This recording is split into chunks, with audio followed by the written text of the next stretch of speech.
Okay guys, so simplihan natin to. Let's try to explain this in the most simplified way.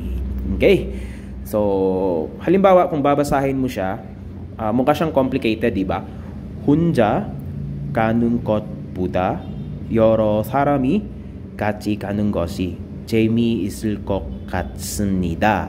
Okay, so 재미있을 것 같습니다. Okay, so anong ibig sabihin nito guys? So may iba, dali lang naman yan sir. But for those mga hindi pa gaano katagal nag-aral ng Korean, so it might be too complicated. Okay, so let's try to simplify this one. Okay, so 혼자 is yung, yes, alone. Okay, then 가는 것. Okay guys, so if hindi ka nag-aral ng conjugation, so mag-aakala ka na itong ka는 is one word. No? And some of you might think na itong nun is topic marker, yung nun at saka un, where in fact hindi po.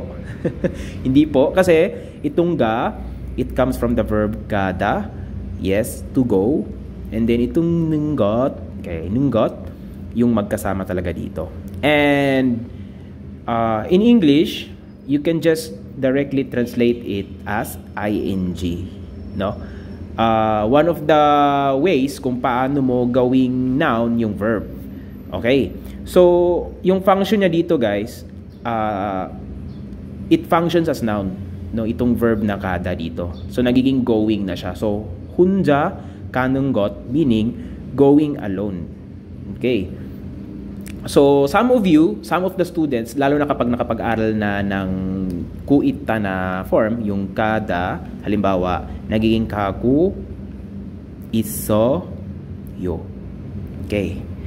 So, ayan guys. So, kagu, 있어요. So, meaning, going din, no? Kasi itong ka, from kada, and itong ku, 있어요, present progressive tense na ing. So, meaning, pag ito yung ing na ginamit mo, meaning that yung action is ongoing as of this moment, progressive, no? Nagpa-progress yung action. Halimbawa, the word mokta, okay, to eat. So, if you say 먹고 있어요, so it just means guys, eating, no? Eat, and then itong ku 있어요, eat, ing. So, eating. Okay, so meaning as of this moment, kumakain ka. Ginagawa mo yung action. But yung ing dito guys, dito sa kanunggot is hindi po ganun. No? Hindi po nagpa-progress yung action. Hindi po nagpa-progress yung action dyan. Hindi po siya present progressive tense. So, it is called gerund in English. No? So, very theoretical, di ba? Gerund. So, when you say gerund, yung verb, ginagawa mong noun, noun form, and yung function niya sa sentence is noun na. Okay? And I know guys, very complicated na kapag gaganunin pa natin siya. So we can just go directly to the translation of this sa Tagalog na lang. Okay? Kasi sa English, it can be the same. No, yung ing. Pero what's the difference? Yung nunggot dito sa Tagalog guys, it just means ang pag or pag, no? Pag. Okay? Pag. So, pagpunta ng mag-isa. Okay, 혼자 가는 것. Okay, 혼자 가는 것. Ang pagpunta ng mag-isa, ganun. Okay. So, simply as that. Okay, for example,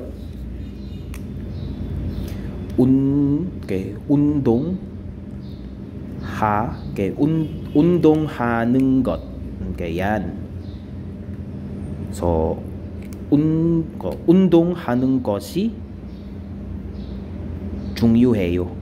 Okay, 중요해요. Okay, 잠시만요.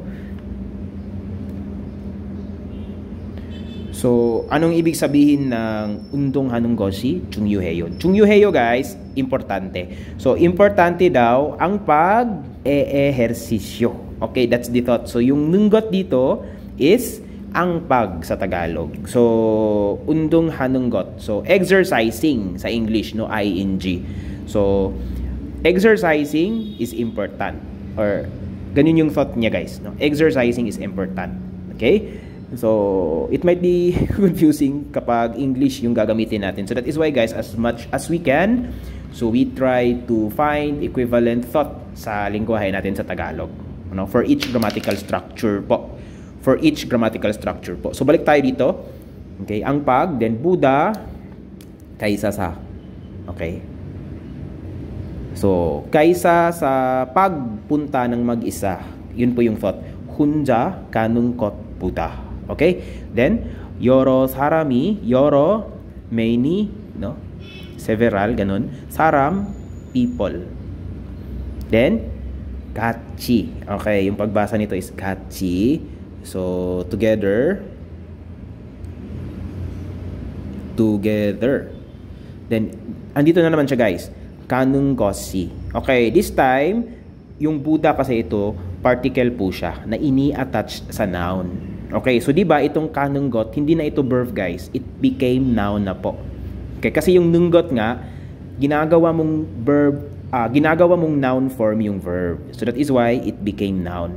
And it functions as noun in the sentence. No? So yung Buddha, again, kaysa sa pagpunta ng mag-isa. So yung Buddha dito, yung particle natin. And then ito yun, yung E is another particle. No? Kanung goshi. So nunggot is, again, ang pag. No? So ang pagpunta, kasabay ang maraming tao. 여러 사람이 같이 가는 것이 재미있을 것 같습니다. Okay. So tulad nito guys, 재미있다, yung verb natin dito, yung descriptive verb natin is 재미있다, na yung ibig sabihin is fun. Okay, or masaya, ganun, fun, interesting, ganun. So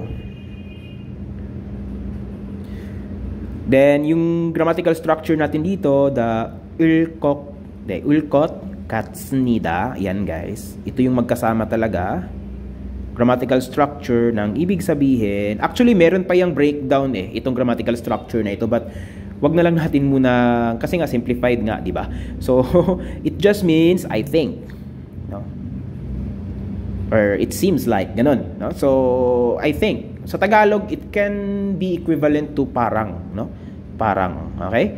So parang masaya yung pagpunta kasabay ang maraming tao, okay? Kaysa sa pagpunta ng mag-isa. That's the thought of the whole sentence, guys, no? So 다시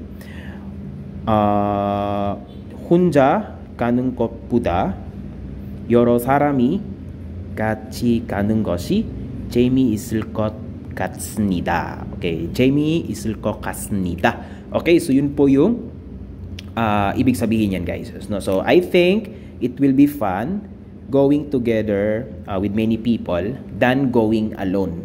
Okay, in English. So again, I think or parang daul ko katsunida, yun yung magkasama. Okay? Even though may spacing siya guys, pero that's the rule na kasi, no?